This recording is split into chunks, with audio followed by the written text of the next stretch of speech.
Also bitte Kommentar. Douglas went to Berlin yesterday. Yesterday was July 11th, 2011. And he shows us some pictures. And the first one he shows is a picture of Spandau station with his train. One of these nice ICEs. Now the Spandau station is not in his archives, and it's not an old station, it's a new station. Oh, I remember that. Why, that must be the Schäfersee.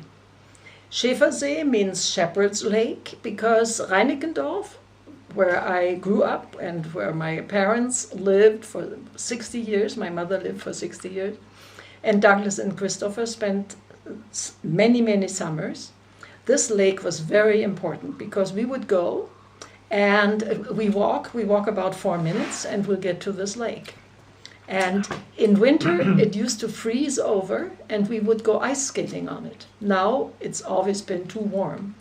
But often I would take a walk with my father on Sunday mornings while my mother was preparing dinner for Sunday dinner, and he would tell me stories. Yeah, there is a picture of the little Shepherd's Lake with a swan, and my father and I are taking one of these walks on Sunday morning. I'm about 9 or 10 years old with my long pigtails and my father with his handsome hat. I had a very handsome father and a very sweet and kind and generous father. Yeah, now the mini golf that Chris and Douglas used to play when they visited during the summers. They spent summer in, I said already, in 60, 61, 63, 58 we were there, but they didn't play mini golf yet. And then in 65, 66, 67, 68, there is the mini golf place. Very nice, and they both enjoyed it right next to that little Shepherd's Lake. And that's one of those places where you get yourself a very nice soft drink. And it looks very sort of crummy but comfortable. We always got the ice cream. Oh! I always had the Nogger and Chris had the Domino, which is an ice cream sandwich. Oh yes, and when you are at that little lake, you will see many airplanes passing because the airport at Tegel is very close. And my mother used to always, because she lived so close to this little lake, when she looked out of the window, she often saw airplanes more or less swooping right over her house. Oh. And now Douglas went to the cemetery.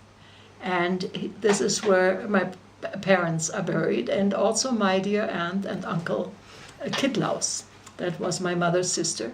And you see on the grave here, you see the name Richter on top, and then Hermann and Gertrud, which is my parents' name. And my father died in 73 and my mother in 98. There it is again, a little closer. And that's a very large cemetery.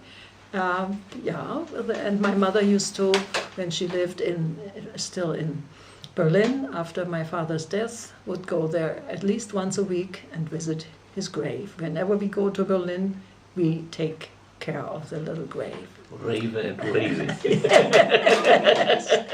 And this, it has changed names, but it is a place, it's a little shopping center, and a very cozy and quaint little one that my father used to go shopping in and so on. And you can see the houses, they are all new after the war, because that part of the street, which is the major street leading up to the street that my parents lived on, was heavily bombed. And this is the name of the street my parents lived on. And you see one of the older houses here from 1901. It is a little shabby. And we lived number 39. So we lived on that side of the street.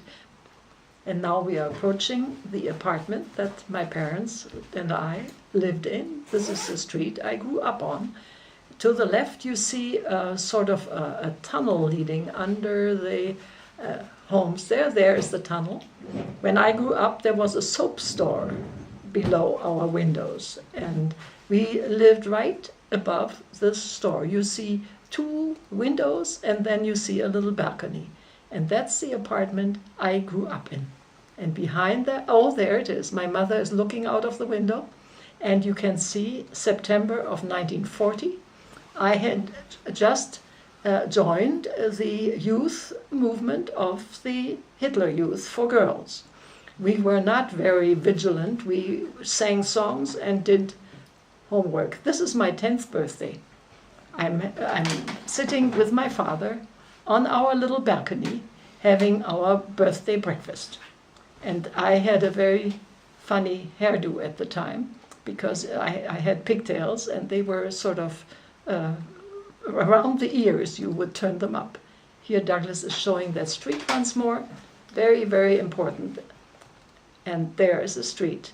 And it was built so cars would run there. But when I grew up, which was in the 30s, there were no cars there at all. And so it was a play street.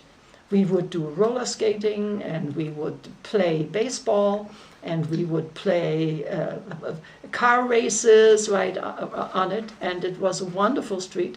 Many of the people who lived in the street were the same age I was. There were lots of children because these buildings were erected in 1929, just the time that I was born. And here I am with two little friends. There is Heinzchen, whom I still know, that's the one on my right hand, in the picture is to the left. I still am in contact with him. The other one I unfortunately have lost track of, and I'm 10 or 11 years old at that. And you can see from across that that's from behind, taking a picture, and you can see my mother's kitchen. It's the one where the window is open there above the tunnel. Where's the kitchen? Right here. There's the kitchen, and then there's the bathroom window, and then there is the room that I used to live in, which was a small room, but very nice. My mother made everything so very, very nice. And one of the neighboring streets is the Simmelstraße. You see that the buildings were all done in about the same time. Mm-hmm. They've been repainted. And to the left that you see here, this is also still part of this sort of complex of buildings. They had the streetcar station, the tram station. That's that building to the left there, which you can't see. And oh, look at this. Across the street there was my school.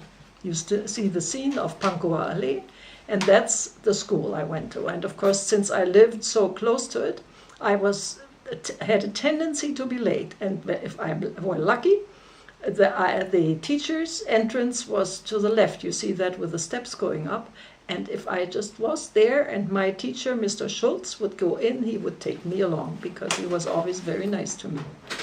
Across the street, some friends lived, and I often visited the place where you see the pretty flowers, the right side of this building here, the yellow painted part where friends were living, and they had a nice little garden and there is that house once more where I spent quite a bit of time in my youth. Here once more a picture of Pankower Allee number 39 with the shop. I don't even know what sort of a shop there is there now, but we used to have this with soaps that we children loved to go in because they also had little stickers and things like that. So if I had 10 pennies, I would go and get that. And on the left hand, which looks sort of closed right now, there was a small shop with milk and bread and sausages and all this sort of thing. Oh yes, now we have an interior view. And I'm again about 10 years old. I think that's when my mother got a new camera. That's why there are pictures from the same time. If you look exactly, you can see that I have some bows of ribbon on my pigtails. I had several of those. My mother always ironed them, and then I was supposed to wear them at the bottom of my pigtails. And as you can see, there is the Christmas tree, which is decorated, and then we had a new radio, one of those real nice. So this must have been sort of 1939. So it was the beginning of the war already at the time. Now Douglas is showing all the way to the end of this building block toward where they had the trams, and that was a very nice house. The house that you see there with the balconies right now, that was Pankower Allee number 43, and that was bombed in the war and was rebuilt. There was a hole among the buildings right there at the time. And now I'm 12 and I had a very fine muff, as we call it, which is a thing you stick your hands in to keep the hands warm. In fact, I gave a muff from my Tante Else to Whitney and Liz at Christmas a year ago, I think. And when it's cold outside, that's what you wore. And I had an elegant little cap to go with that. Und die Falten fallen unglaublich exakt. Exactly. Now Douglas must have gone around to the school interior there, and you can see the school that I attended. That was nice. That was for the grades 1 through 4, and there was a Catholic school right next to it. Was united with that, and I loved going to school there. It was a very nice time. Oh yeah, this is the old tram station that was next to us. And at the time when I lived there, of course, we had the trams going by all the time at our house and then going into the station right there. I sometimes still dream of that. Sometimes remember that. Ah, yeah. And not far from where we live, there are these, what we call Schrebergarten. Mr. Schreber was a very nice man concerned with the mental welfare, so to speak, of people who now lived in these high rises and in darker houses and all that. And so they started having little plots for people to raise some vegetables and have some contact to nature, some little gardens, very small plots that the people just had a little hut on it that in some you could stay overnight and some not, and we still have those, especially at the sides of railroads. And Douglas now went along Pankower Allee to the end of that. The area that we are coming to now, oh yeah, there's Letteregg, also one of the still nice houses from the period around 1890, and that's an old pump where people used to get their water. You can drink it. Very good.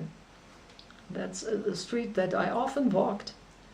That runs parallel to Pankower Allee.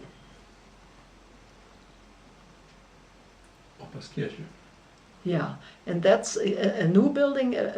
Basically, when I grew up, we went to a church in the old village part that was, Berlin consisted of many villages that were sort of incorporated.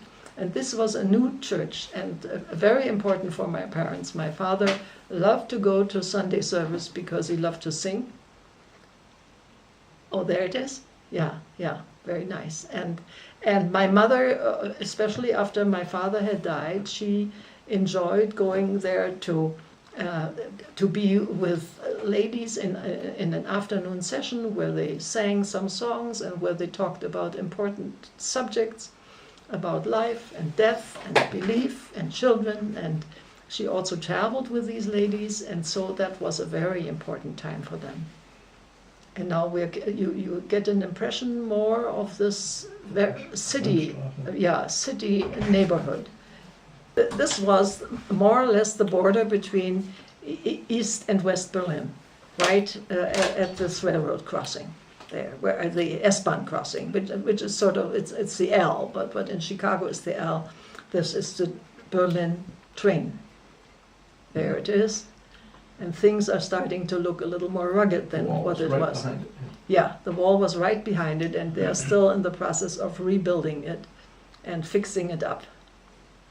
Oh yeah. This is the plaque. There's a plaque there that shows where the wall was from 1961 to 1989 that divided Berlin.